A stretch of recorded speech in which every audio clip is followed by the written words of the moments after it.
เมนูนี่จะว่าไปมันก็เป็นเมนูที่ว่าเมนูขึ้นหิ้งเมนูในตำนานเลยก็ว่าได้นะบ่แต่บอกว่านี่บ่ค่อยหันมีไผเนี่ยแต่เด้เนาะส่วนมากถ้าได้จิ้นนึ่งจิ้นปิ้งมาก็เอาไปกับน้ำพริกกับหยังไปเหียแต่ส่วนน้อยน่ะที่จะเอามาเนี่ยเป็นน้ำพริกจิ้นตุ๊บจะนี่ไปวันนี้เอาแหวหวานเนาะเอาใจคนมักจิ้นคนแดมักเมนูจิ้นจะนี่น่ะจุกพอได้เลยมาแต่ก่อนอื่นเลยน่ะเขาจะไปคั่วพริกหอมเตรียมหอมแดงให้กันก่อนแล้วก็อันพริกนั่นแต่ผมลักไปคั่วมาเรียบร้อยมาละแต่ถ้าว่าคนใดบ่อยากเอาไปคั่วจะนี่ก็ไปจีไปแอนไฟก็ได้เนี่ยจะได้ให้มันไม่หอมๆมันนะแล้วก็ระวังนั่นจะไปฟังเนี่ยอย่างเตี้ยเนาะมาซอยผักซอยไม้ให้กันก่อนแล้วก็ผักไม้ที่เขาจะใส่นั่นแต่ก็จะใส่กับผักป้อมกับปอละเนาะวันนี้เขาเน้นจิ้นบ่เน้นผักเนาะแล้วก็อันจิ้นที่เขาจะใจในวันนี้ก็คือจิ้นควายนึ่งคนได้บ่กินควายก็ใจหมูก็ได้เอาหมูไปนึ่งก็ได้ก็ว่าคนได้บ่สะดวกเป็นจิ้นนึ่งก็เป็นจิ้นปิ้งจิ้นทอดก็ได้เหมือนกันหลังจากนั้นเขาจะเอาจิ้นนั่นน่ะมาตุบเนาะมาตุบมาบุบจะใจซากใจหมูใจค้อนใจหยังก็ได้มาตุบนะตุบให้มันแปะๆเป็นแบนได้เลยมากำนั้นเขามาเริ่มเนี่ยน้ำพริกจิ้นตุบกันเลยก่อนอื่นเลยนะเขาจะมาตำพริกตำเคียงให้กันก่อนและก็ตอนที่เขาตำพริกตำเคียงนี่นะเขาจะอ้อยเกลี่ยไปให้น้อยเนอะหลังจากที่เขาตำพริกตำเคียงเสร็จเรียบร้อยกับนี่เขาจะเอาจิ้นเนาะจิ้นที่เขาตุบละไว้เนี่ยเขาก็จะเอามาจีให้มันเป็นเส้นน้อยๆจะเนี่ยนี่แต่ถ้าว่าคนได้ขี้ข้านจี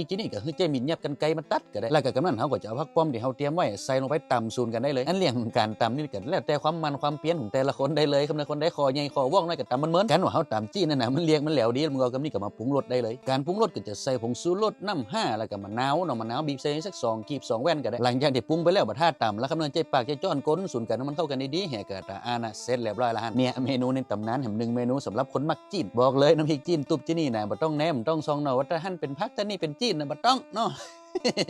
จีนล้วนๆแต่เสียอย่างเดียวนะกินน่ากินหลายบ่เคยได้ฮะเพราะไม่จิ้มเคี้ยวในมือสั่นภาพๆนี่นะกะโมมเข้าปากกำไรนี่ยังบ่มีนี่ซี่ในสุดนี่คำแน่นอน